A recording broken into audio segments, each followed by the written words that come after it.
Aristóteles afirmaba que hay varias maneras de estar en la verdad, pero la más elevada de ellas es la sabiduría, porque abarca la intuición y la ciencia. Qué frase tan definitivamente hermosa, ¿no? Entonces, aquí nos afirma algo Aristóteles, que hay varias maneras de estar en la verdad. Pero de toda esa generalidad nos vamos por algo específico, que es una de ellas, o que de una de ellas es la más elevada, la sabiduría. ¿Cuál es su causa? Porque abarca la intuición y la ciencia. Hay varias formas, pero la sabiduría es la más elevada. Con base en lo anterior, se puede argumentar esta, entonces podemos ir por la misma línea argumentativa de esta. No es como la anterior, que habría que refutarla, generar una contraposición. En este caso es seguir esta misma línea, o sea, crear una idea que reafirme lo que dice Aristóteles. Se puede argumentar que la ciencia no es superior a la sabiduría. ¿Esto puede ser cierto? Veamos. La sabiduría es la más elevada porque abarca, contiene la intuición y la ciencia. Eso quiere decir que la intuición y la ciencia son dos partes de una totalidad, que son la sabiduría, porque dice abarca. ¿Podría ser la ciencia más importante que la sabiduría?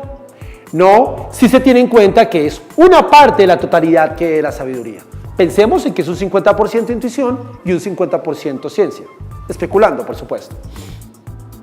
La ciencia no es superior a la sabiduría. Esto es cierto. En cuanto como lo estamos viendo, la ciencia hace parte de la sabiduría. Desde ese punto de vista, la sabiduría sería la que sería superior a la ciencia. La ciencia no es superior a la sabiduría, porque la sabiduría es superior a la ciencia. Esta es posible, pero no dejemos de considerar las siguientes.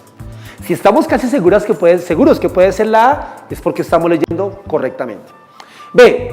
Se puede argumentar que solo el hombre puede conocer. Bien. Podemos afirmar que aquí hay una relación como las que hemos visto anteriormente, en que necesitamos un sujeto que es determinado, que es hombre, para poder conocer. Creo que en este caso no está hablando de ese tema.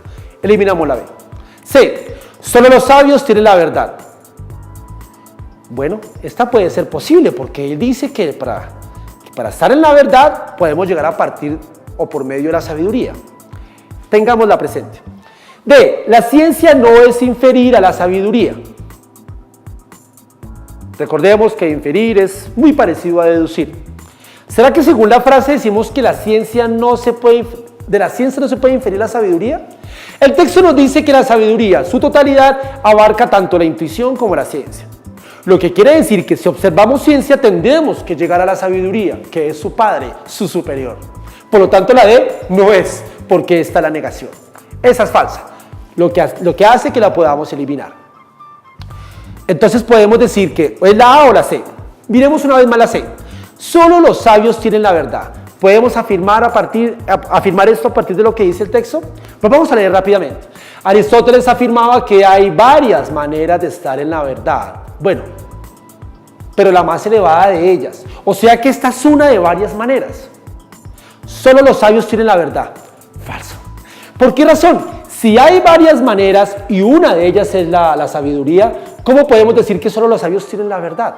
Para que eso fuera correcto, la C, tendríamos que decir que solamente la sabiduría puede llegar a la verdad. Pero aquí dice que varias de ellas. No nos dice cuáles, pero hay varias de ellas. Por lo menos hay varias. Muchas más que solamente la sabiduría. Eso quiere decir que la C no es. Por lo tanto, nos lleva a que la ciencia no es superior a la sabiduría. Como ya habíamos dicho, porque la sabiduría, siendo el papá de las dos, es superior a la ciencia. Con toda seguridad, es la A. Sigamos.